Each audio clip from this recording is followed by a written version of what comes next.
Okay, sorry about that. It was a little bit loud in my house, so I decided to come into my bedroom real quick. Give me a sec here. See if I can flip this around.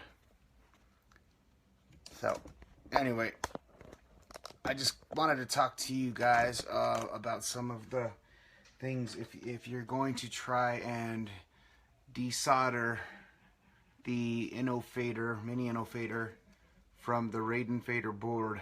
Okay, your best bet is to get a solder vacuum. It is a godsend for desoldering. If you didn't see it, I posted it right at the beginning of the video, and you'll get to see exactly what it looks like. But basically, what it is it's basically a soldering iron with a vacuum all in one. So when you put the nozzle onto the tip there's actually a little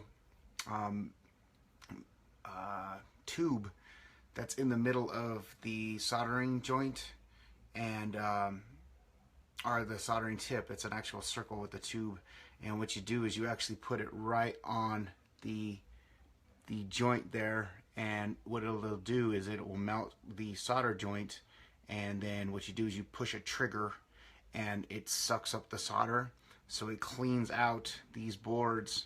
Okay, and the Raiden fader board is very, very hard to clean and to desolder, so that solder vacuum is like I said, it's a godsend for this project, especially.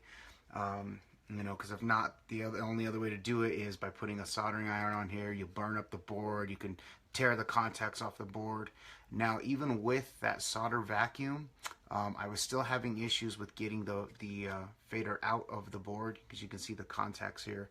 Okay, so what I ended up doing was I would take like a little flathead screwdriver like this, kind of wedge it underneath the board. You know, be careful not to hit any of these components on the board, but kind of wedge it underneath. While I was using the solder sucker, I was kind of just pushing this out inch by inch by inch, you know, or just, you know, very minusculely doing it, you know, being careful on both sides. But that will actually get the board, you know, or the fader out of the board for you.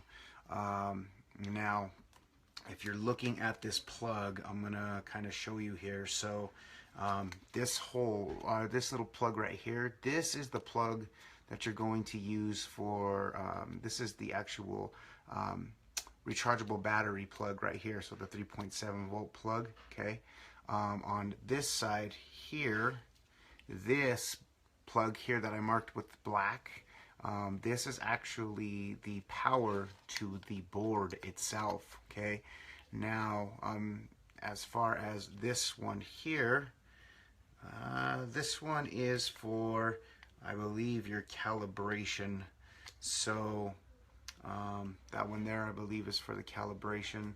Kind of, I believe it will. Yeah. So that's exactly what it's for. So if you're looking here, and you follow these traces here, these 4 traces, you can see how one kind of comes to here, and that's the plug for the calibration there. So what you're going to need to do is you're going to need to see exactly where all of these wires are soldered on these points here, okay, here and here, and then here and here on the board. Keep them marked, because that's going to be where you're going to tab off of these wires here, and, you know, to run the longer wire through the vestax.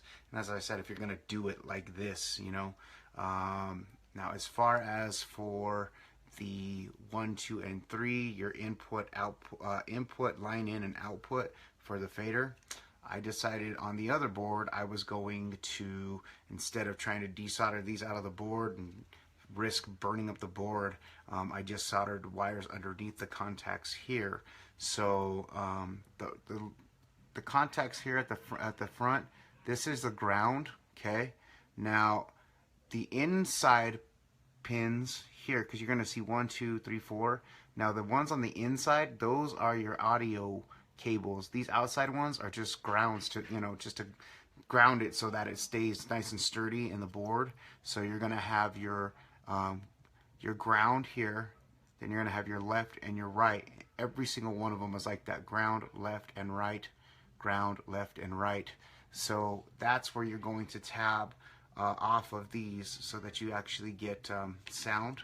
I'm going to show you guys how I do this later on, but it's like super loud at my house right now, and you're not going to be able to hear anything that I'm saying. So I will kind of run you guys down, give you the rundown of how I do this. I kind of did it with the other videos too, but I had a lot of people asking me exactly what I did, so I wanted to explain it a little more in depth for you guys.